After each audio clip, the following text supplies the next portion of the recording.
নমো তাচ্ছা ভগবতো অরহতো সম্মা সম্বুদ্ধাচ্ছা। জগৎপূজ্য মহাকারণিক তথাগত সম্যক সম্বুদ্ধ শ্রীচরণে কৃতজ্ঞ প্রণাম নিবেদন করে পূর্ণ পারমিতে অংশগ্রহণকারী সকল উপাসক উপাসিকাগণের নিরোগ দীর্ঘায়ু সুখী জীবন তথা জ্ঞান বিমণ্ডিত জীবন কামনায় শুরু করতে চলেছে আজকের অভিধর্ম চর্চা ক্লাস।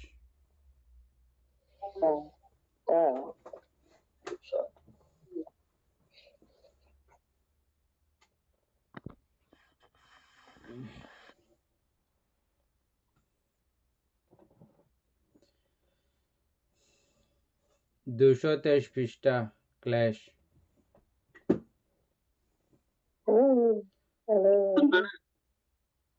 মঙ্গল যদ্বারা চিত্ত কুলুষিত হয়, পরিতাপ প্রাপ্ত হয়, পরিতাপগ্রস্ত হয়, ব্যাধিগ্রস্ত হয়, মলিন হয়, নিজ হয়, তাহাই চিত্তের ক্লেশ বা ক্লেদ।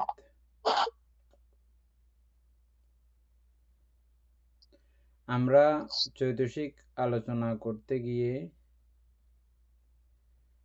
সেখানেও এই ক্লেশ সম্পর্কে বিস্তারিত জেনেছিলাম।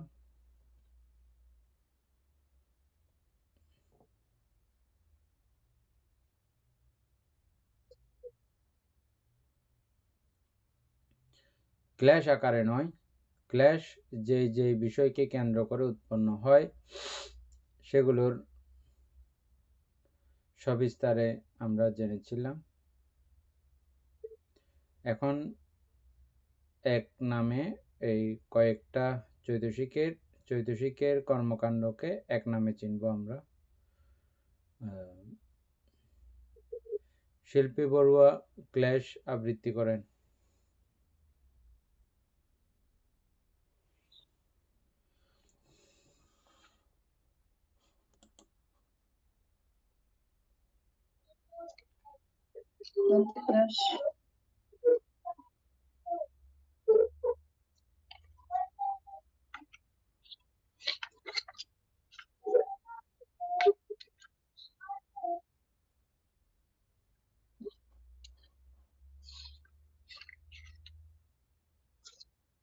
ক্লেশ অর্থ মানে এমতে মানতে আমরা জানি যে মানে চিত্তের ওই যে যত আছে মানে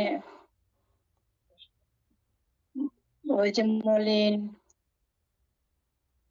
মানে চিত্ত যার দ্বারা মানে কলুষিত হয়, এটাকে তো আমরা বুঝি ক্লেশ। না ওই 10 প্রকার গুলো বলতেছে যে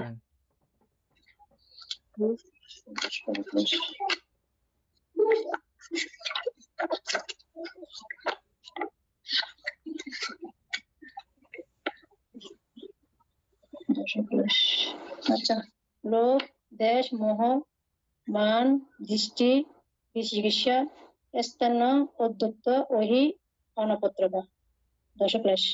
এই 10 প্রকার ক্লেশ।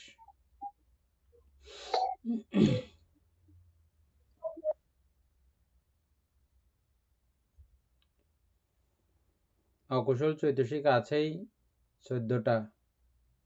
14টার মধ্যে 10টাই হচ্ছে যে ক্লেশ। কি জন্য এই 10টা চৈতসিককে ক্লেশ বলা হয়েছে এগুলো আমরা দেখব। প্রত্যেকটার সঙ্গে একটা একটা মিলান। প্রথমটা কি আছে? অহিরি। প্রথমটা কি?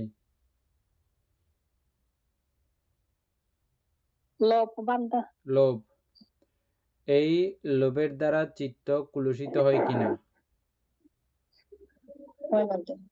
কুলুষিত মানে কি?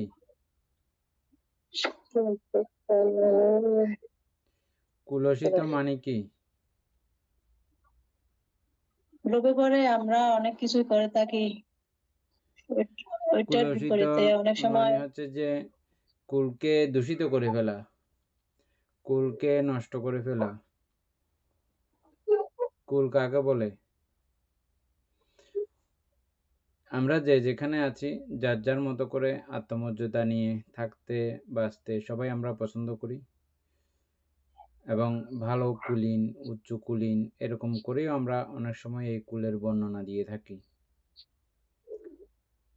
কুলীন বংশধর বলি, এরকম আমরা মনে আছে, জানেন আপনারা?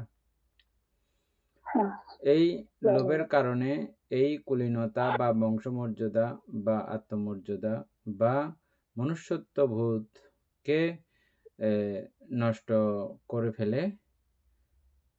করে ফেলা হচ্ছে যে এই কুলুষিত।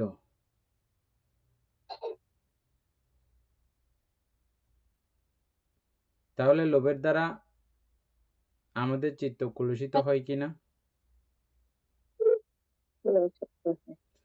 চিত্ত কলুষিত হয়, এটা আমরা খুব ভালো করে জানি, নিজে থেকে নিজে আমরা প্রমাণ পাই। যে কোনো বিষয়কে আমরা লোভ করতে গিয়েই যত এই পর্যন্ত চিত্ত কলুষিত হয়েছে, চিত্ত ক্লিষ্ট হয়েছে,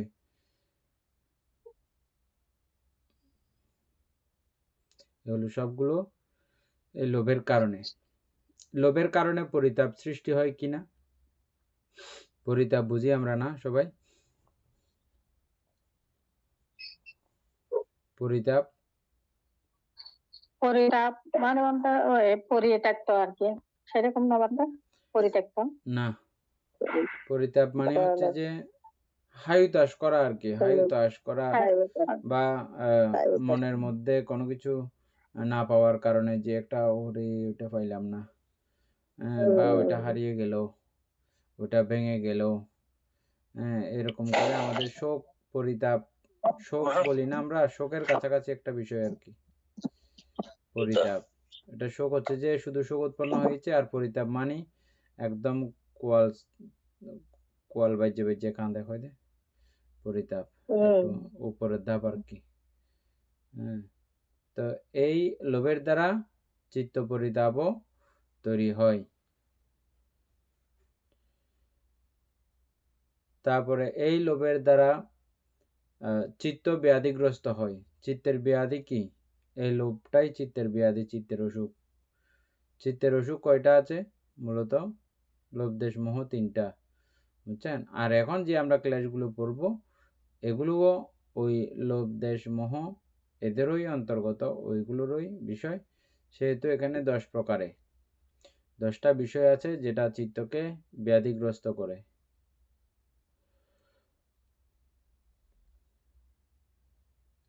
এই লোভ চিত্তকে ব্যাধিগ্রস্ত করে।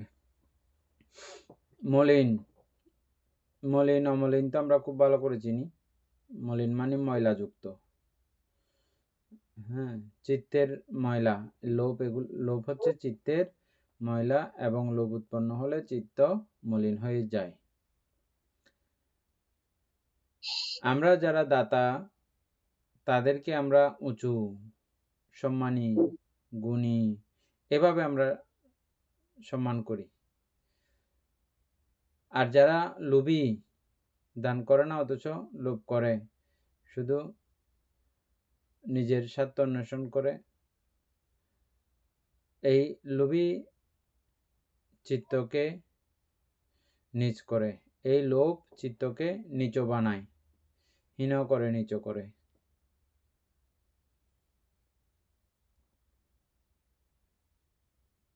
এরপরে লোভের পরে কি আছে?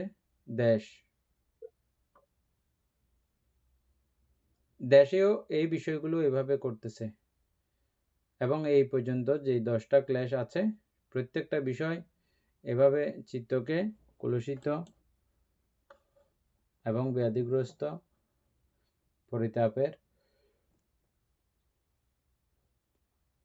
স্বীকার করে।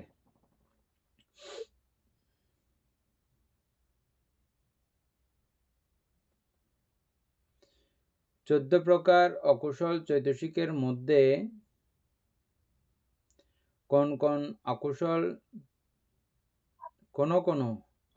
চৈতসিক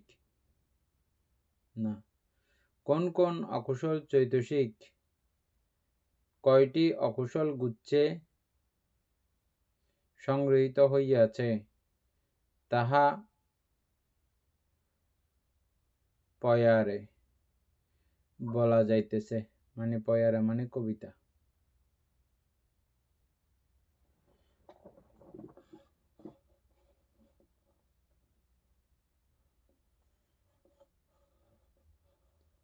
হ্রি ও অনপত্রপা ঈর্ষা ও মৎসজ্জা কৌকৃত ও মিদ্য এক এক গুচ্ছে গ্রাহ্য।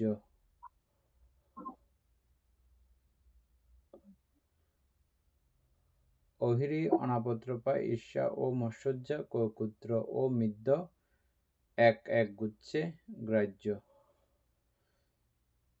স্তন্য 2 মানোদ্যত্ত 3 কঙ্খা 4 দেশ 5 মোহ 7 দৃষ্টি 8 লোভ 9 বার গণ্য 9 অকুশলে। সাবধানে রাখো মনে শিক্ষার্থী সকলে।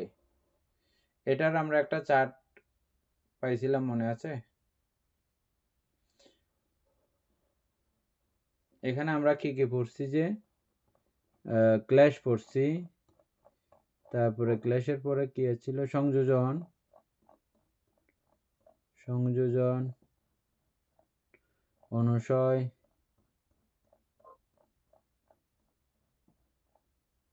নিবরণ, উপাদান, গ্রন্থি, যোগ, ওগ,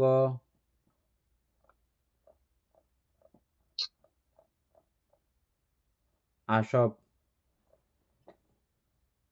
শেষ তো না? কয়টা গুচ্ছ হয়েছে ক থেকে? এখানে বানতে খ থেকে জ পর্যন্ত, তাহলে হয় আপনার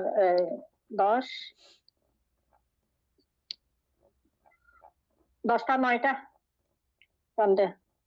বরিকার্য লোভ 9 বার, গণ্য 9 অকুশলে। ঝ পর্যন্ত ক খ গ ঘ ঙ চ ছ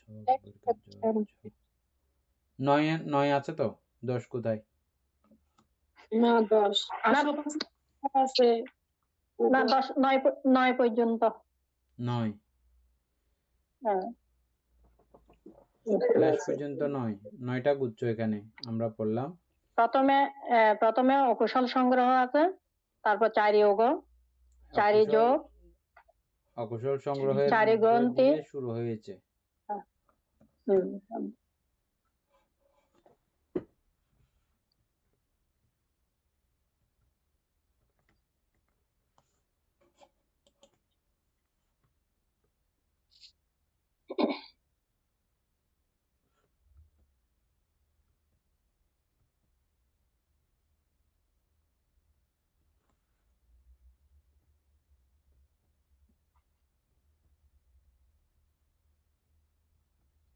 মানে এখানে একটা ওই নিচে আসব থেকে শুরু হয়েছে, আসব থেকে ক্লাস পর্যন্ত। হ্যাঁ, আসব থেকে ক্লাস পর্যন্ত 9টা।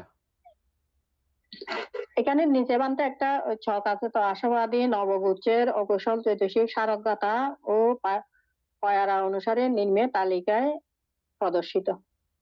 234 পৃষ্ঠার মধ্যে ছক একটা আছে না? হ্যাঁ বানতে, হ্যাঁ ওই দিন, হ্যাঁ ছকটা, এই ছকটা মনে রাখলে হয়ে যাবে। মানে আসব কয়টা, চৈতসিক মোহ কয়বার? মোহ শুধু মোহ আসবে আছে, ওগর মধ্যে আছে, যোগে আছে, তারপরে নিবরণে আছে, অনুসয়ে আছে, সংযোজনে আছে, ক্লেশে আছে। আসব মোহ 7 বার ইয়া হয়েছে, আর অহিরি হয়েছে 1 বার। 2 বার। অহিরি 1 বার না, 1 বার শুধু ক্লেশের 2 বার বলতে অহিরি শুধু ক্লেশের মধ্যে। আচ্ছা 1 বার। তারপরে অনাপত্র পাইও 1 বার, তাও ক্লেশের মধ্যে। তারপরে অদ্যত্ত হচ্ছে যে 3 বার। তিনবার। কিসে কিসে?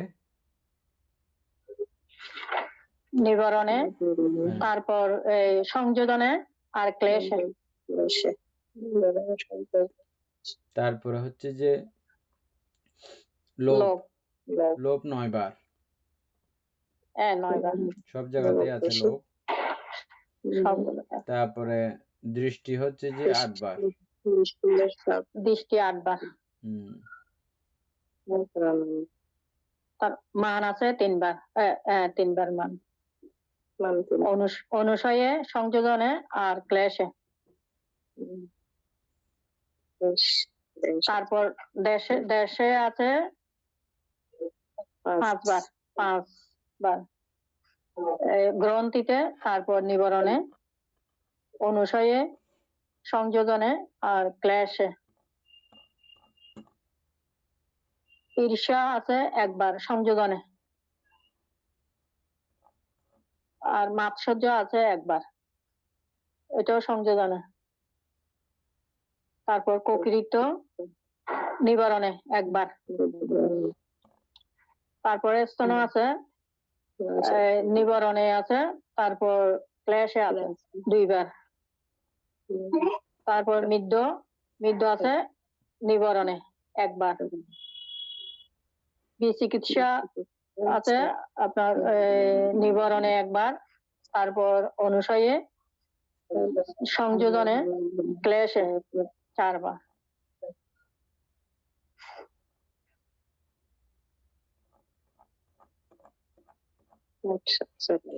মিশ্র সংগ্রহের সংক্ষেপার্থ বর্ণনা।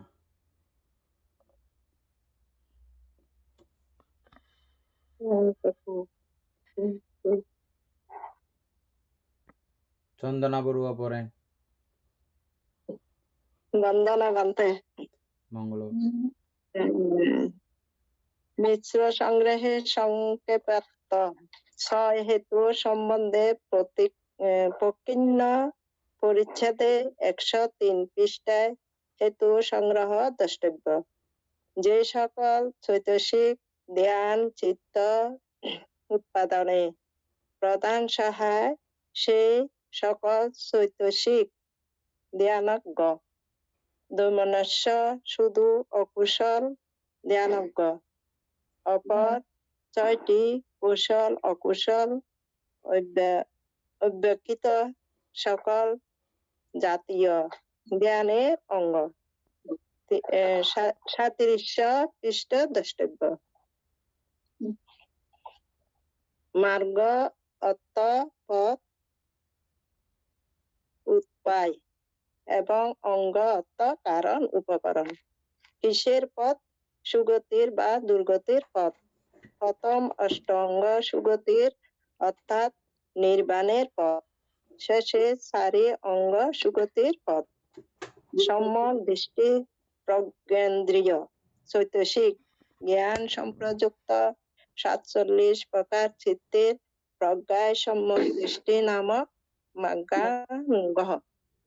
সংকল্প বিতর্ক চৈতসিক বিতর্ক সম্প্রযুক্ত 59 প্রকার শোভন চিত্তের বিতর্ক চৈতসিক সম্যক সংকল্প সম্যক নামক মার্গাঙ্গ। 8 প্রকার কামাবচর কৌশল, 8 প্রকার লোকোত্তর কৌশল, এই 16 প্রকার চিত্তের সম্যক বাক্য নামক চৈতসিক সম্যক বাক্য নামক মার্গাঙ্গ। 8 কামবচর কৌশল, 8 লোকোত্তর কৌশল, এই 16 কৌশল চিত্তের সম্যক কর্ম চৈতসিক সম্যক কর্ম নামক মার্গাঙ্গ। উক্ত 16 প্রকার কৌশল চিত্তের সম্যক আজীব চৈতসিক সম্যক আজীব নামক মার্গাঙ্গ। বীর্য চৈতসিক সম্প্রযুক্ত 59 প্রকার শোভন চিত্তের বীর্য চৈতসিক সম্যক ব্যায়াম নামক মার্গাঙ্গ। স্মৃতি চৈতসিক সম্প্রযুক্ত 59 প্রকার শোভন চিত্তে স্মৃতি চৈতসিক সম্যক স্মৃতি নামক মার্গাঙ্গ। নমস্কার। হয়েছে কি নাকি জানি প্রথম পরিস্থিতি। ঠিক আছে, এ নিয়ে আলোচনা করো।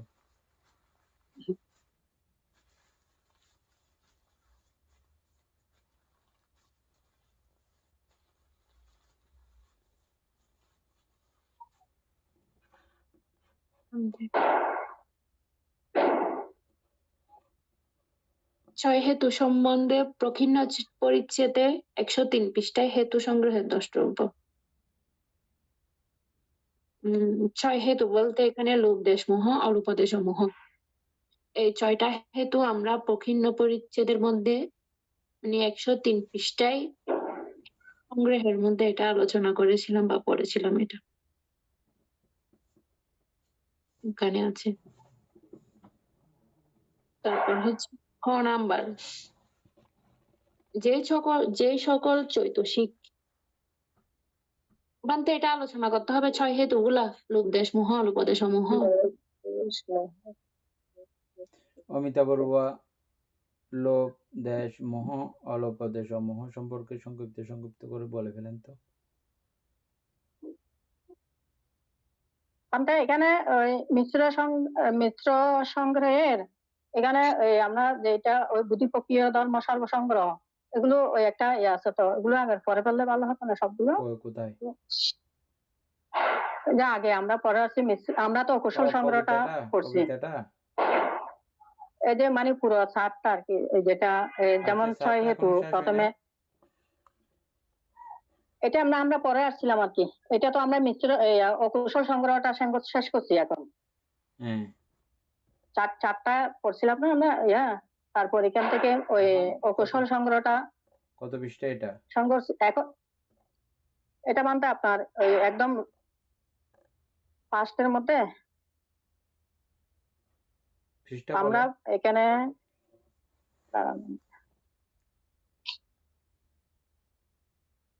এটা মিশ্র সংগ্রহের মধ্যে আমরা 223 পৃষ্ঠা মধ্যে আমরা এতক্ষণ পর্যন্ত ওই এগুলো শেষ করছি, অকুশল সংগ্রহগুলো শেষ করছি। মানে এখানে সমুচ্চ সংগ্রহের মধ্যে 4টা মানে 4 আকারে আছে না, একটা মিশ্র সংগ্রহ, অকুশল সংগ্রহ, তারপর মিশ্র সংগ্রহ, আর একটা বুদ্ধিপক্ষীয় সংগ্রহ এবং সর্বসংগ্রহ। এখন আমরা অকুশল সংগ্রহটা শেষ করে মিশ্র সংগ্রহের মধ্যে গেছি, সেটা বলতে। তাহলে এখন কোত্থেকে পড়বো যে? এখন এটা ঠিক আছে মানতে, এটা ওই আমরা যখন 223 পৃষ্ঠার মধ্যে মিশ্র সংগ্রহ আছে না, এখানে একটা সাত আছে 6 হেতু, লোভ দেশ মোহ অলোপদেশ মোহ, তারপর সপ্তবুদ্ধঙ্গ, দ্বাদশ মার্গ। কবিতাটা তো পুরো পড়া হয় নাই, কবিতাটা তো আরো অর্ধেক আছে। হ্রি ও অনপত্রপা শুধু ক্লেশ মাঝে, ঈর্ষা ও মৎসর্যা শুধু সংযোজনে রাজে, কৌকৃত্য ও মিদ্য একা নিবরণে পাবে, ক্লেশ আর এগুলো হয় নাই তো নিবরণে স্তন্য দেখা দিবে, অনুসয় সংযোজন ক্লেশের মাজারে, মান চৈতসিক থাকে সদা ঊর্ধ্ব শিরে, নিবরণ সংযোজন ক্লেশের সহিত ঔদ্ধত্য নিয়ত থাকে হয়ে বিজড়িত, নিবরণে অনুসয়ে ক্লেশে সংযোজনে বিচিকিৎসা বিস্পন্দিত বহু আলম্বনে,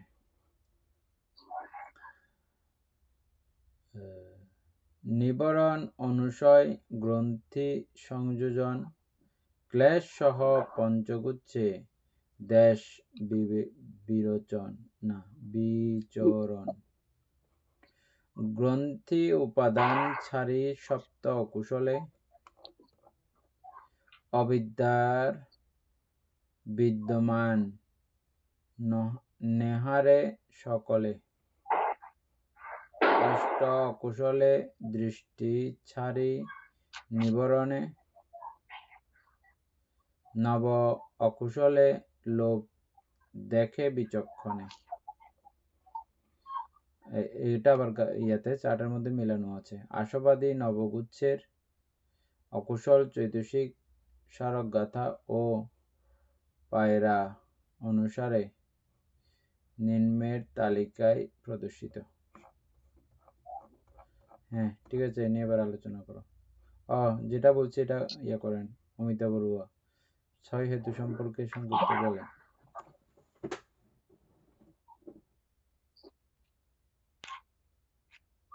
কোনটা? লোভ, দেশ, মোহ। আচ্ছা, লোভ এমনি লোভ তো মানে আসক্তি, মানে লোভ চিত্তকে নানা মানে আমাদের পঞ্চেন্দ্র মানে পঞ্চ আলম্বনে যেমন রূপ শব্দ গন্ধের মধ্যে মানে আসক্ত করে রাখে।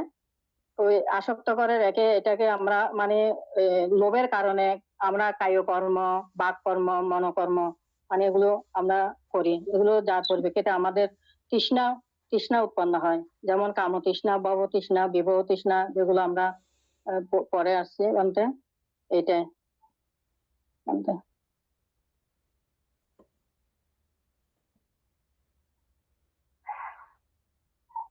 আর দেশত্ব যে বলতে দেশত্ব এটা রাগ বা মানে এটা দোষ বলা যায় আর কি, দোষ জন্মায় এরকম এরকম। এটাও মানে অকুশল চৈতসিক লোভকে মানে চিহ্নিত করে এই দেশ উৎপন্ন হয় এরকম আর কি। যেমন লোভের কারণে দেশের কারণে আমরা এই যে এই অকুশল কর্ম করি, যেমন এখানে গুরু কর্ম যেগুলো আমরা পরে আসছি, এটা এই দেশটা কিন্তু সাপেক্ষে ভয়ঙ্কর। তো যেটা আমরা গুরুকর্ম পরে আসছি, এই পিতৃহত্যা, মাতৃহত্যা, বৌদ্ধ শরীরে রক্তপাত, এগুলো বানতে এই এখানে 5টা লোভ, দেশ, মোহ। আর মোহর কারণ মোহ তো একটা চৈতসিক, মোহ একটা লোভ চৈতসিক অজ্ঞানতা, যেটার কারণে আমরা অনিত্য, দুঃখ, অনাত্মাকে মানে আমরা মানে যথাযথভাবে বুঝতে পারি না। বুঝতে না পারার কারণে আমাদের এগুলো উৎপন্ন হয় বানতে লোভ, দেশ, এই মোহগুলো। আর অলোপ, দেশ, অমোহ বলতে যদি আমরা এগুলো যদি ত্যাগ করতে পারি, আমাদের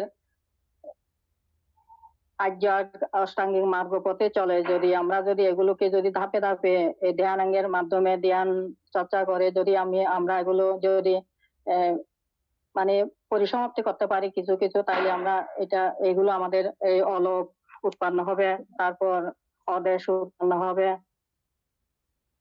অমোহ উৎপন্ন হবে। এগুলো সব কিছুর মূলে হচ্ছে লোভের কারণে, মোহের কারণে, আমাদের অজ্ঞানতা, অবিদ্যার কারণে বানতে এগুলো সব সৃষ্টি হচ্ছে।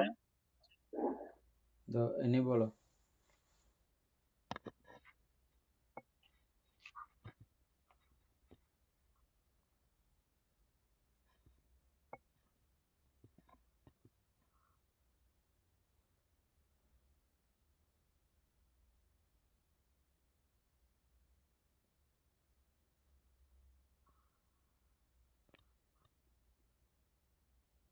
এনে বলো, মিউট করা আছে। বানতে লোভ হচ্ছে যে অর্থাৎ আমরা কোনো কিছুর প্রতি যখন আমাদের খুব আসক্তি, ওই বস্তুটা পাওয়ার জন্য যে আসক্তি উৎপন্ন হয় বা একটা তীব্র আকাঙ্ক্ষা, এটি হচ্ছে যে লোভ। মানে এই আর অলোভ হচ্ছে অর্থাৎ আর ওই জিনিসটার প্রতি আমাদের কোনো আসক্তি না থাকা।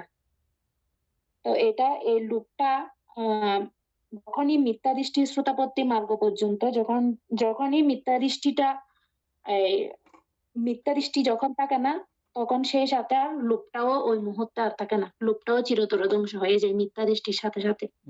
মিথ্যা দৃষ্টি যত থাকবে সঙ্গে সঙ্গে লোভ চলে যায় ভান্তে। এরকমই তো যারা শ্রোতাপত্তি ফল লাভ করার মিথ্যা দৃষ্টি চলে যায়, ওনাদের লোভ চলে গেছে। মানতে লোভটা থাকে না, কিন্তু দেশ থাকে। লোভ থাকে না তখন না মানতে কোনো কিছুর প্রতি আর আসক্তি থাকে না ওনাদের। শ্রোতাপত্তি কিন্তু এই দেশভাবটা আর আসক্তি থাকে না। না, শ্রোতাপদ মানতে আমি তো এরকমই জানি। লোভ একদম অরহৎ মার্গ পর্যন্ত আছে। কামতৃষ্ণা, ভবতৃষ্ণা, বিভব তৃষ্ণা, তৃষ্ণার অপর নামই তো লোভ না?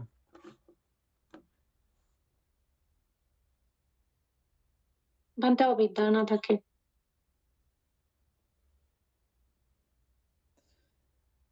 ভবতৃষ্ণা, অবিদ্যা না ভবতৃষ্ণা কোথায় পর্যন্ত থাকে দেখো? অনাগামী পর্যন্ত। অনাগামী পর্যন্ত এবং অরহৎ মার্গ পর্যন্ত। পাইছিলাম আমরা? অরহৎ মার্গ পর্যন্ত। অরহৎ মার্গ পর্যন্ত ওনারা কোথায় অবস্থান করলো এই সময়? অনাগামীরা তো শুদ্ধাবাসে অবস্থান করে, কিন্তু অরহত্ত মার্গ যারা আহ অরহত্ত মার্গে যারা উপনীত হন ওনারা কি এই শুদ্ধাবাসে কি অবস্থান করে? আমরা তখন তো ওরকম পাইনি। এখনো ফল লাভ করেন নাই যতক্ষণ পর্যন্ত, ততক্ষণ পর্যন্ত এটা প্রমাণিত বা যেটা একদম মানে খাঁটি ভাবে বলতে গেলে ওটাই বলতে হবে। যদিও বা অরহৎ মার্গ এটা চিত্তবৃত্তির কার্যক্রম, একই চিত্তবৃত্তিতে, এবং এই চিত্তবৃত্তি আবার অবশ্যই চলবে এরকম চিত্তবৃত্তি। এটা কিছু কিছু চিত্তবৃত্তি আছে যে অবশ্যই চলবে, এরকম কিছু চিত্তবৃত্তি আমরা পাইছিলাম। সেই রকম চিত্তবৃত্তির মধ্যে এই অরহৎ চিত্তবৃত্তি এবং শ্রোতাপত্তি মার্গ এবং ফল একই চিত্তবৃত্তিতে এবং অনিবার্য হবেই। মার্গ হলে ফল হবেই এর পরবর্তী বিধি। মানে কিছু কিছু বিধি যেমন আমরা দেখেছি যে অতীত ভাবাঙ্গের মধ্যে আটকে গেছে, আর চলে নাই, এটা বন্ধ হয়ে গেছে, এরকম দেখছিলাম না আমরা? অনেক সময় অতীত ভাবাঙ্গ 3 বা 4 বারও ইয়া হয়ে এর পরবর্তীতে ভাবাঙ্গ চলন স্টার্ট হয়েছে, চলে, এরকমও দেখেছি না আমরা? আবার অতীত ভাবাঙ্গের মধ্যে স্টপ হয়ে গেছে, এরকমও দেখছি না? মনে আছে জানি? ভান্তে হ্যাঁ, আমরা তো এখানে দেখতেছি যে অরহতের মার্গচিত্ত পর্যন্ত অবিদ্যা আছে, যে হ্যাঁ। লোভের বিষয়ে তো দেখা যাচ্ছে না। আচ্ছা, লোভ ডাইরেক্ট পাবেন না এরকম। ভবতৃষ্ণা কোথায় পর্যন্ত আছে? অনাগামী মানে ইয়া পর্যন্ত। আবার তৃষ্ণার শুদ্ধবাস আরেক নাম কি? অবিদ্যা। তৃষ্ণার আরেক নাম অবিদ্যা। অবিদ্যা থেকে তৃষ্ণা পূর্ণ হয়েছে না? তৃষ্ণার আরেক নাম লোভ। তৃষ্ণা কোনো কিছু পাওয়ার ইচ্ছা। আচ্ছা, এনে বোঝা গেছে এখন? ভান্তে ওইটা বোঝা গেছে। তাহলে অরহত্ত মার্গ পর্যন্ত এই ওনাদের লোকটা কিরকম থাকে? এবার অনাগামী মার্গ পর্যন্ত বোঝা যায়। এবার আসি, যেমন আমরা কিছু মানুষের উদাহরণ দিলে আমরা বুঝে যাব এখন। কতগুলো মানুষ একটা রুটির জন্য পর্যন্ত কি একটা হাহাকার করে, একটা রুটির জন্য মাত্র। আবার যারা খুব ধনী উচ্চবিত্ত, তাদের এই একটা রুটির প্রতি কোনো রকমের কি নেই, আকর্ষণ নাই। এভাবে পর্যায়ক্রমে স্থান কাল পাত্র ভেদে লোভের আকার প্রকার আমরা দেখি। ঠিক একই রূপে মনুষ্যলোকীয় লোভের জিনিসগুলো দেবলোকীয় দেবতাদের কাছে কোনো রকমের লোভের জিনিস না। দেবতারা ওগুলোতে কোনো রকমের আসক্তি আকর্ষণ তাদের নাই। ব্রহ্মলোকীয় সত্যগণের দেবলোকীয় কোনো কিছুর প্রতি কোনো আকর্ষণ নাই, কোনো লোভ নাই। এভাবে ক্রমান্বয়ে ঊর্ধ্ব ব্রহ্মলোকীয় এদের নিম্নবোধ ব্রহ্মলোকীয় কোনো বিষয়ের প্রতি তাদের আকর্ষণ নাই। অরূপ ভূমির সত্যগণের রূপভূমির প্রতি কোনো রকমের আকর্ষণ, কোনো বিষয়ের প্রতি আকর্ষণ থাকে না, নাই। তবে যতক্ষণ আছে ওখানে ততক্ষণ, ওখান থেকে আবার যখন নতুন প্রতিসন্ধি চিত্ত গ্রহণ করবে, তো নতুন প্রতিসন্ধি চিত্তের সঙ্গে সঙ্গে আগের চ্যাপ্টারগুলো পুরো আবার রিফ্রেশ হয়ে নতুনভাবে কার্য পরিচালিত হয়। হ্যাঁ, স্থানকাল পাত্রভেদে এগুলো আবার সজাগ হয় আমাদের বিভিন্ন কার্যক্রমের মাধ্যমে। যেমন আমরা দেখি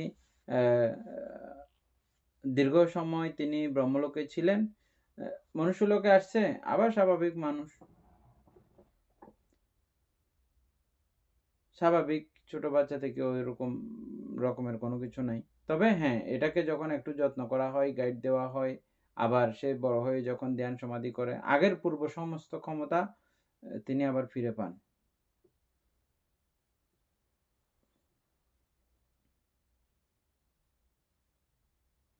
যেমন বোধিসত্ত্বগণের কথা বলি, বোধিসত্ত্বগণ তিনি জন্ম জন্মান্তরে এই কুশল কর্ম সম্পাদন করেছেন।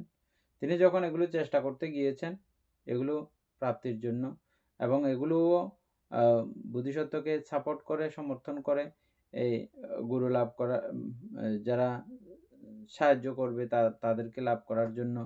এবং এই যে চিত্তের এই গবেষণা আমাদের কারো উৎপন্ন হয় না, ওনার উৎপন্ন হয়। এই মানসিকতা উৎপন্ন হওয়ার জন্য ওনার এই জন্ম জন্মান্তরীণ প্রক্রিয়া ওখানে কাজ করে।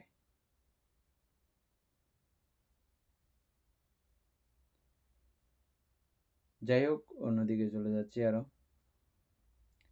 তাহলে আমরা আলোচনা করতেছি যে লোভ না থাকলে এই শুদ্ধাভাস ব্রহ্মলোকে জন্মগ্রহণ করার কোনো রকমের আর ওনার ব্যাপার থাকতো না, লোভ না থাকলে। এখন প্রশ্ন করছি যে লোভটা কিরকম হবে।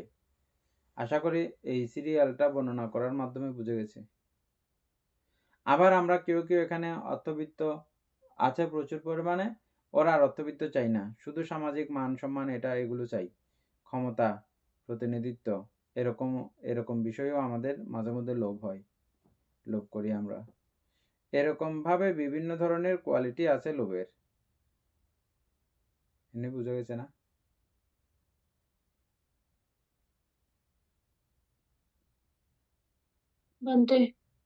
তাইলে অরহত মার্গ পর্যন্ত লোভ আছে, এটা কি প্রমাণ করতে পারছো না? আরো আলোচনা করতে হবে। দীপেন বাবু বুঝছে? বান্তে অনাগামী পর্যন্ত এটা প্রমাণ করেছি, কিন্তু অরহত মার্গ পর্যন্ত এটা কালকেও তো বললাম এটা, আমি মার্গ লাভ করেছি, এখনো যাই নাই, হাঁটি নাই, আমি এখনো জায়গায় আছি। এখন বুঝা গেছে? আমি মার্গ লাভ করেছি মানে মার্গ দেখেছি, আমি পথ একটা দেখেছি। আমি এর মধ্যে আছি, সুখবিলাস গ্রামে আছি। এখান থেকে শহরে যাবার রাস্তা আমি দেখেছি, আমি চলে যাই নাই। বুঝা গেছে এখন?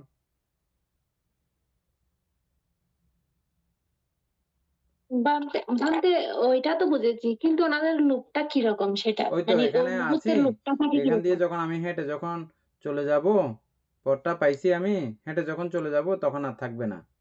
আর এটা সূক্ষ্মভাবে বুঝে নিতে হবে যে কি, এইখান থেকে এখানে যাওয়া মাত্র এক বিধি চিত্তক্ষণের অবস্থা, এক বিধি চিত্তক্ষণের অবস্থা। আবার এই বিধি চিত্তক্ষণ অনিবার্য। কিরকম অনিবার্য? যেমন আমরা অতীত ভবাঙ্গে দেখেছি যে ও হয়তো একবার চলছে, এরপরেও বন্ধ হয়ে যেতে পারে। অনেক সময় 10-12 চলছে দেখলাম, তারপরেও বন্ধ হয়ে যায়, অতীত ভবাঙ্গ থেকেও আর অগ্রসর হয় না, না হলেও না হতে পারে এরকম। কিন্তু যেমন আমরা ইয়ার মধ্যেও যবনের কার্যক্রমও দেখেছি যে ওখানে চলতেও পারে, না চলতেও পারে। একবার জবিত হয়ে বন্ধ হয়ে গেছে এরকমও দেখছি, 2বার জবিত হয়ে বন্ধ হয়ে গেছে এরকমও দেখছি না আমরা? কিন্তু এই মার্গবিধি এটা হচ্ছে যে অনিবার্য। মার্গবিধিতে পড়লে অবশ্যই ফলবিধি চিত্ত উৎপন্ন হবেই, এটা চিরন্তন ধর্মতা। বুঝছো এখন? তো সেই হেতুতে অরহৎ ফল লাভ করলে তখন আর লোভের সমুচ্ছেদ সমূলে বিনাশ হয়ে গেছে, এটা বলা যায়। না হলে বলা যায় না। দীপেন বাবু বুঝছেন এখন?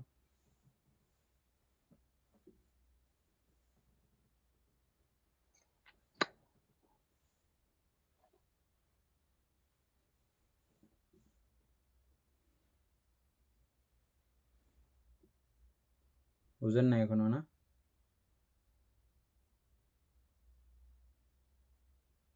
সেখানতে ও বুঝে বলেন তাইলে।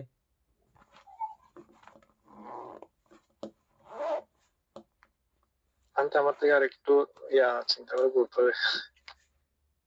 এনে বুঝছো?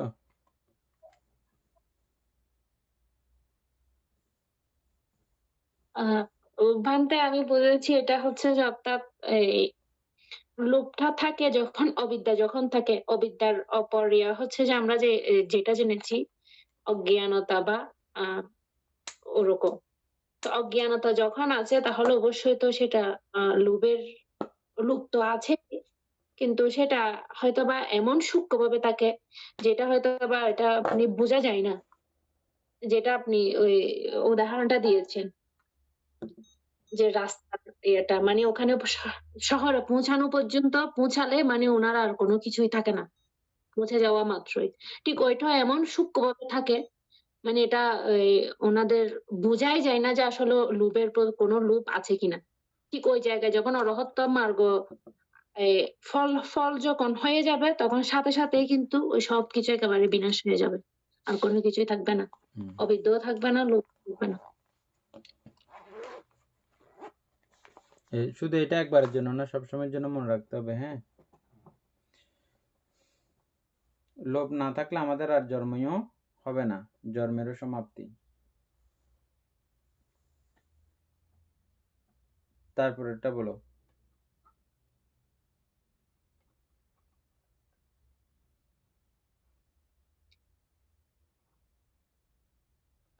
তারপর এটা আচ্ছা দেশ,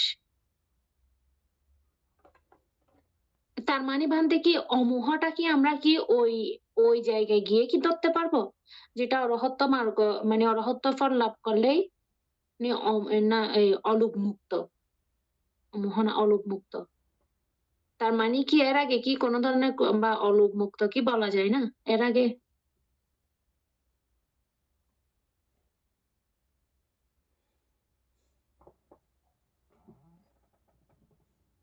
একটা একটা আলোচনা করো। এটা এখন কি বলতেছি, দেশ না, লোভ আর অলোভ। তো আচ্ছা। লোভটা আমরা দেখেছি একদম অরহত্ত মার্গ পর্যন্ত হ্যাঁ, মানে থাকে। তার আর অলোভটা হচ্ছে যে অলোভ মানে কি অরহত্ত ফল যারা লাভ করেন একমাত্র তারাই একমাত্র নির্লোভী থাকে, এটাই কি বলতে হবে? না এরকমও না। আমরা তো যেমন অষ্টমহাকুশল চিত্ত যেগুলো দেখেছি, ওখানে তো লোভ এবং দেশ থাকলে এই অষ্টমহাকুশল চিত্ত করাই যাচ্ছে না, এরকম দেখছি না আমরা। এটা ওইটা হচ্ছে তো যে দেখেছি চিত্তের ব্যাপার, বান্ধব দেখা মানে এটা ওই চিত্তের মধ্যে, চিত্তের শুধু ওই চিত্তের মধ্যে। পুরো আমার ভবাঙ্গ হ্যাঁ সন্ততির মধ্যে বা চিত্ত সন্ততির মধ্যে, হ্যাঁ, লোভ নাই, লোভের অনুসয় নাই, এরকম বলা যাচ্ছে না। ওই শুধুমাত্র ওই চিত্তটা, যে চিত্তক্ষণে আমি দান করেছি ওই চিত্তক্ষণে আমার লোভ নাই। লোভ থাকলে আমি দান করতে পারতাম না। তো এটা প্রমাণিত যে আমি ওই বস্তুর প্রতি লোভ ত্যাগ করেছি বলেই আমার ওইটা ওই মুহূর্তে অলোভ চিত্ত তৈরি হয়েছে। এগুলো ক্ষণিক ক্ষণিক ভাবে, ক্ষণিকের জন্য আর কি। বুঝে গেছে না?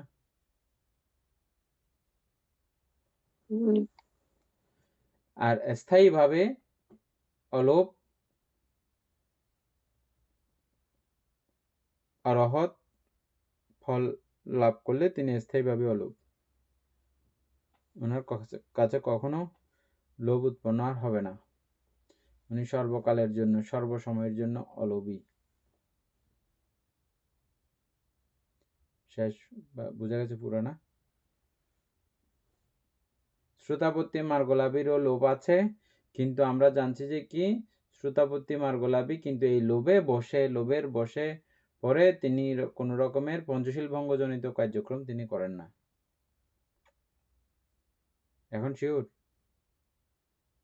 লোভ আছে, নিজের থেকে নিজের অর্থায়নে আসলে, নিজে পাইলে, নিজে দান পাইলে ওগুলো তিনি ব্যবহার করবেন, কিন্তু এটার জন্য তিনি চুরি করতে যাবেন না, এটার জন্য তিনি হত্যা করতে যাবেন না, এটার জন্য তিনি এক কথায় পঞ্চশীল ভঙ্গ করতে তিনি যাবেন না।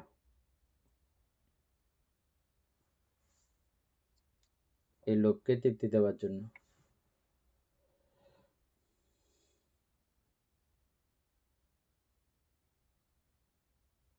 বুঝো নাই না? মানতে বসছি। তাহলে বলো সবার জন্য।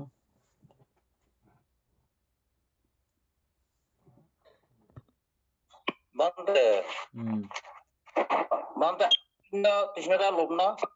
হ্যাঁ, তৃষ্ণাটা লোভ।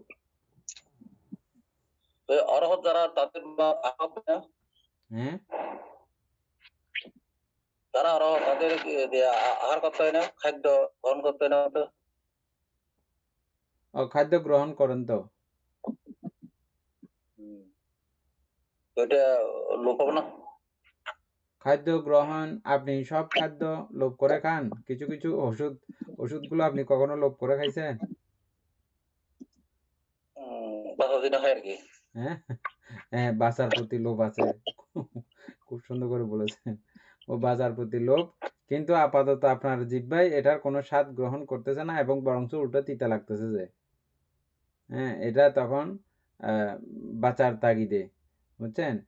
তো অরহতের এই ক্ষেত্রে বাঁচার তাগিদে খাওয়া এটা না, এটা স্বাভাবিক জীবন প্রক্রিয়া, জীবন প্রণালী, তিনি স্বাভাবিকভাবে জীবনযাপন করে যান, এক। আর দ্বিতীয়ত হচ্ছে যে অরহতগণ এই ধর্ম লাভ করলে তারা এক পুরুষই কার্যক্রম করেন না, তারা চান তাদের আচার আচরণ, তাদের নীতি আদর্শ, তাদের এই জ্ঞানগম্ভীর বিষয়, তাদের এই ধর্মচর্চা লোকসমাজে ছড়িয়ে পড়ুক, জানুক, বুঝুক, কোনো না কোনোভাবে। সবাই যে দেশনা করতে পারবে এমন না, শুধু দেশনা দিয়েও যে প্রচার এমন না, কেউ কেউ শুধু পথ চলেন, পথ চলতেই তিনি ধর্ম প্রচার করে ইয়ে করে ফেলেন। আপনাদেরকে আমি প্রায় সময় বলেছি, আমাদের ধর্ম প্রচারের প্রধান মাধ্যম হচ্ছে পিণ্ডাচরণ, যেটা এতদিন পরে এসে সেটা আবার প্রমাণিত হলো। থাইল্যান্ডের এই কতজন ভিক্ষু, 13 জন ভিক্ষু না, তারা যখন পদচারণা করেছেন, চারিকং বলা হয় এটা বৌদ্ধ ভাষায়, আমাদের ভাষায় চারিকং। বাংলাদেশের মধ্যে আমরাই প্রথম এই চারিকং, মানে দীর্ঘ সময় এটা ছিল না, আমরা প্রথম চালু করেছিলাম চারিকংটা। হ্যাঁ, তো এটা একদম পুরো দেশব্যাপী বিভিন্ন সারা ওয়ার্ল্ডের কয়েকটা দেশ মিলে তারা যখন চারিকং করলো, কি একটা ধর্মের পতাকা যেন উদ্বেলিত হলো আবার, বুঝছেন? এটা হচ্ছে যে প্রচারের মাধ্যমে, শুধু মানে ধর্ম কথা বলার মাধ্যমে প্রচারিত হয় এমন না, এরকম দেখাদেখির মাধ্যমে এগুলো প্রচারিত হয়। তো এই প্রচার বিমুখতা, তার আয়ু থাকতে তিনি আয়ু নষ্ট করার কোনো রকমের প্রক্রিয়া করেন না। স্বাভাবিকভাবে যেটা আয়ুষ্কাল, ওটা তিনি একেবারে নিবেদিতভাবে, অনবদ্যভাবে তিনি অবস্থান করেন, থাকেন, এক কথায় আমাদের কল্যাণের জন্য। ওনার কল্যাণ হয়ে গেছে, ওনার কল্যাণ আর প্রয়োজন নেই, পরকল্যাণে তিনি অবস্থান করেন, এটাও বলা যায়। আর তিনি আত্মঘাতী কোনো কার্যক্রম, খাবার না খেয়ে থাকা, তো এটা আত্মঘাতী না? আত্মঘাতী কোনো কার্যক্রম তিনি করেন না।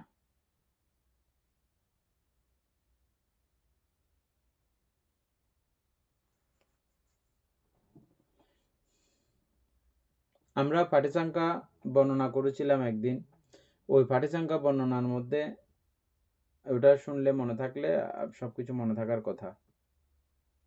মনে আছে পাটিসাংখ্যার সময় আপনি ক্লাস ছিলেন?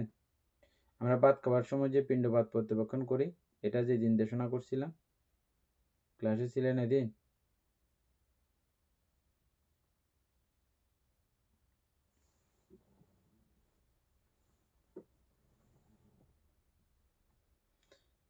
আচ্ছা, যাই হোক, অরহতগণ ভাতও খান, পানীয় খান, কাপড় আদিও ব্যবহার করেন, বিহার আদিও ব্যবহার করেন, কিন্তু এই কোনো ব্যবহারের মধ্যে ওনার লোভ উৎপন্ন হয় না।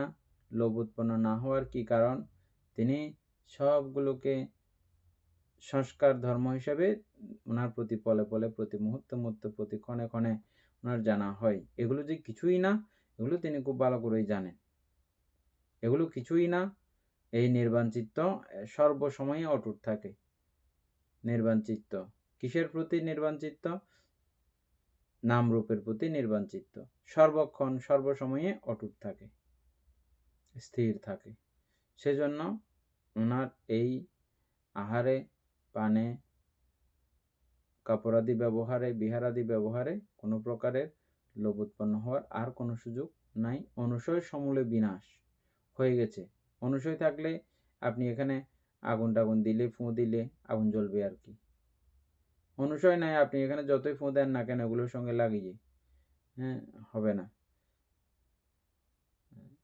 তবে এই কার্যক্রমগুলোর মধ্যে আবার ব্যবধান আছে। যেগুলো অতি কল্যাণমুখী কার্যক্রম, এগুলোই সম্পাদন করে যান। আবার অধভাগীয় কোনো কার্যক্রম অরহতদের দ্বারা সম্পাদিত হয় না। শুধু শাসনিক কল্যাণ যেগুলোতে হবে, ওই জাতীয় কল্যাণ, ওই জাতীয় কার্যক্রমগুলোই তিনি শুধু করে যান। কুশল ধর্মের কার্যক্রমগুলোই তিনি শুধু করে যান।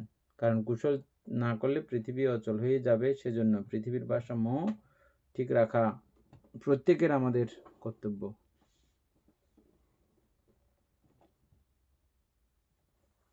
তারপরে এনে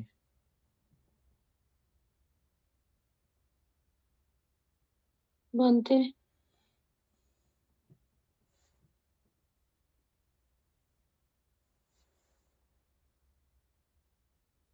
বানতে এরপর হচ্ছে দেশচিত্ত। দেশ মানে তো আমরা জানি যে হিংসা। প্রতীক, দেশের মধ্যে প্রতীকও আছে, ব্যাপাদও আছে, সবগুলা একই অর্থে ব্যবহার করা হয়। সবগুলোর অর্থ হচ্ছে যে হিংসা, মানে কারো সুখ সহ্য করতে না পারা, এই ক্ষতি দেশ, করা। এই দেশ কোথায় গিয়ে সমুচ্ছেদ হচ্ছে? সংযোজনের মধ্যে দেখো, সকৃতাগামের কি কি ধ্বংস হয়?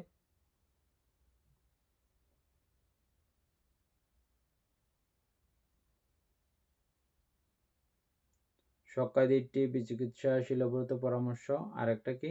বান্তে দেশচিত্ত তো আমরা অনাগামী পর্যন্ত দেখেছি না। এখন দেখো, আবার দেখো না, অনাগামী দেখেছো, আগে বলার দরকার নেই, এখন দেখো। সকৃতাগামীর কি কি সংযোজন চিহ্ন হয়? অনাগামী। শ্রোতাপত্তির কি কি সংযোজন চিহ্ন হয়? আমার কথা বোঝা যাচ্ছে? নেটওয়ার্ক ডিস্টার্ব করতেছে?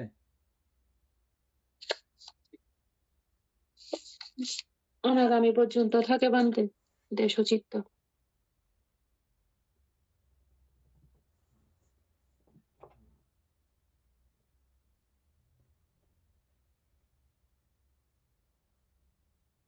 কার নেটওয়ার্ক ডিস্টার্ব করতেছে? বান্তে নেটওয়ার্ক ডিস্টার্ব করতেছে? আমার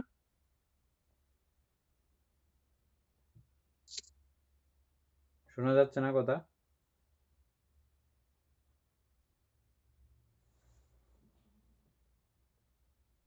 হ্যাঁ, বামটা শোনা যাচ্ছে।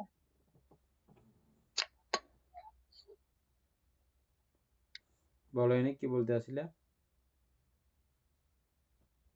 না বান্তে এই দেশচিত্ত বান্তে অনাগামী মার্গ পর্যন্ত থাকে। অরহত অনাগামী ফল লাভ করার সাথে সাথে ওই দেশচিত্ত আর থাকে না, হিংসাটা থাকে না। তাইলে সকৃতাগামী লাভ করলে কি কি চিহ্ন হয় সংযোজনের মধ্যে? দুজনের মধ্যে ও কামরাগ ব্যাপাদ এগুলো অর্ধেক অর্ধেক ক্ষয় হয় বলছি। কামরাক আর ব্যাপাদ ব্যাপাদ ব্যাপাদ মানে হচ্ছে যে ওই হিংসা হিংসা। প্রকৃতগামীতে অর্ধেক শেষ হয়ে যায়, আর অনাগামী লাভ করলে ব্যাপাদ সমূলে বিনাশ। সমূলে বিনাশ। হ্যাঁ, হ্যাঁ, তাইলে থাকতেছে কি কি? আর অনাগামীর পরে থাকতেছে কি কি? পাঁচটা থাকতেছে কি? পাঁচটা সেগুলো কি? রূপরাগ, অরূপরাগ, মান, উদ্যত্ত, অবিদ্যা। হ্যাঁ, এগুলো অনাগামীর পরেও থাকে। এই যে রাগ বললাম, রূপরাগ, রাগ মানে হচ্ছে যে লোভ। হ্যাঁ, অরূপরাগ, অরূপরাগ মানে হচ্ছে যে লোভ। আচ্ছা,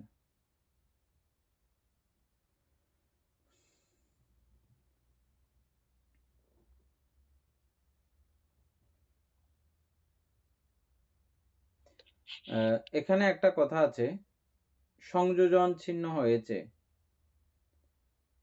সংযোজন ছিন্ন হয়েছে, আর এই সংযোজন কখনো জোড়া লাগবেও না।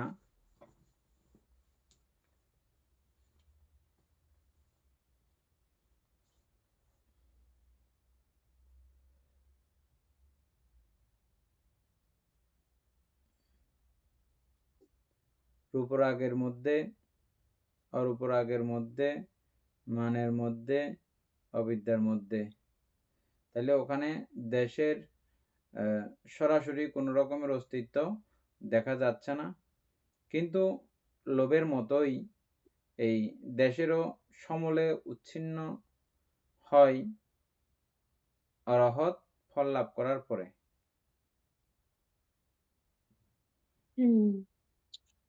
মানতে। হ্যাঁ, মানের সঙ্গে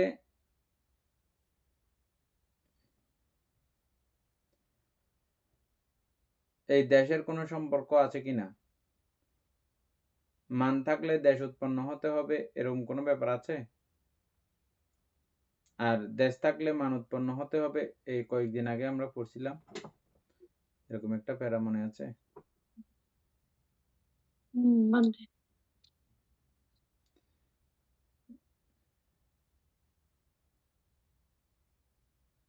অনুসারে উৎপন্ন হতে পারে এরকম করেছিল নাকি? হ্যাঁ, মানে কামরাগ বিদ্যমান থাকলে মান অনুসারে বিদ্যমান থাকে, কিন্তু মান অনুসারে বিদ্যমান থাকলে কামরাগ বিদ্যমান থাকতে হবে এরকম কথা নেই আর কি। হ্যাঁ, যাই হোক, এখানে দেশের কোনো রকমের আবেশ কোথাও দেখা যাচ্ছে না। এটা কি? দেশ টোটালি কোথাও আছে বলে দেখা যাচ্ছে না। আর দেখা না গেলেও একেবারে সমূলে ছিন্ন হয়ে গেছে এমনটাও আমরা এখনো দেখি নাই। এটার একেবারে সমূলে উচ্ছেদ হয় অরহৎ মার্গফল লাভ করলে, তারপরে অরহৎ ফল লাভ করলে, তারপরে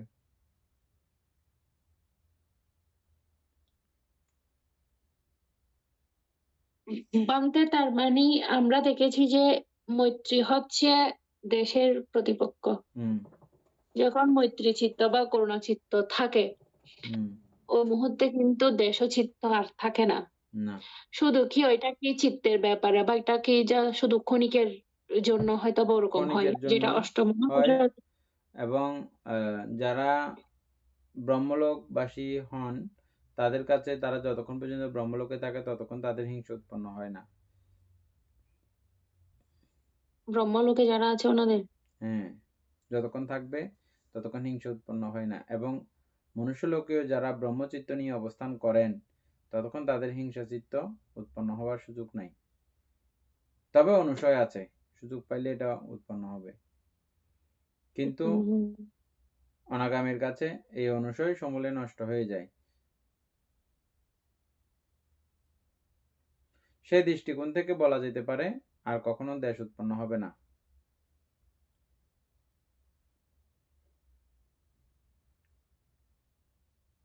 ভান্তে তাহলে প্রতীক চিত্ত যদি উৎপন্ন হয়, বা দেশচিত্ত যদি উৎপন্ন হয় সেক্ষেত্রে যে লোভচিত্ত উৎপন্ন হতে হবে সেরকম তো কথা না। কিন্তু লোভচিত্ত উৎপন্ন হলে কিন্তু সেখানে প্রতীকচিত্ত থাকে। হ্যাঁ,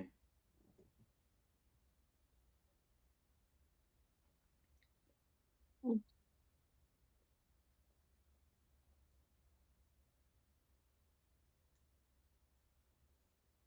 তারপরে তারপর হচ্ছে যে মোহ।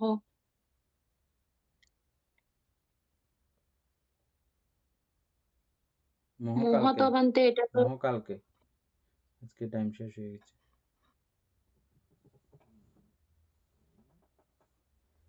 সদ্ধর্ম প্রাণপ্রিয় উপাসক উপাসিকা বৃন্দ, এতক্ষণ যাবৎ আমরা অভিধর্ম চর্চা করেছি, এতে আমাদের অপ্রমেয় পুণ্য সাধিত হয়েছে। এই পুণ্যরাশি অনন্ত চক্রবাসী সত্যগণকে দান করছি, গুরুবন্ধুদিগকে দান করছি, মাতা পিতাগণকে দান করছি, এবং এই পুণ্যের কাছে আমরা প্রত্যেকে প্রার্থনা করব নির্বাণ লাভ অবধি অসৎ ব্যক্তি মূর্খ ব্যক্তি পাপমিত্রের সংসর্গ লাভ না করে সদা সর্বদা জ্ঞানদর্শী কল্যাণ মিত্রের সান্নিধ্য সংসর্গ লাভ করতে সক্ষম হয়ে এইরূপ সাধু কামনা পোষণ করে আজকের মতো ক্লাস এখানে সমাপ্ত করছি।